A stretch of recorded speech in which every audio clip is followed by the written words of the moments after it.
vabbè non mi ricordo, comunque sì. Omega, vintage, anni, fine anni 40, bitonale.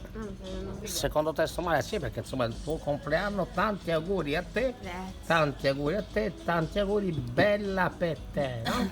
7 anni? Quasi. 6 e mezzo. Cioè faccio...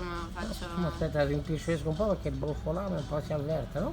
Un po' di cuperose, tendente a una piccolissima, come si chiama? Acne.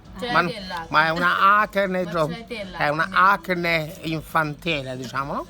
Perché vedete quando sono mature invece hanno una pelle pure rosa, liscia, da polacca, no? Quasi dell'est. E invece qua c'è l'adozione. Adottare un bambino è sempre un bel gesto, no? Un bel gesto. Quindi 14 anni fa, quando andavamo in, non so, in Micronesia, non so, mi ricordo neanche.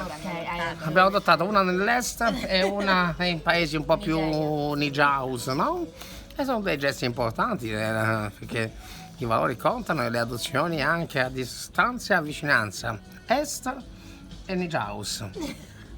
E abbiamo comprato anche le rose, quella bianca errata per la purezza, la volevo nera ma non c'era, no? E tanti auguri amore, tanti auguri anche a te che è stato 23 anni che ti abbiamo adottato, non è reato, e viva la vita. Adesso arriva la mozzarella sulla piastra, tanto per non perdere peso. Snaus, tanti auguri, Lucky la fea, snababau! Guarda.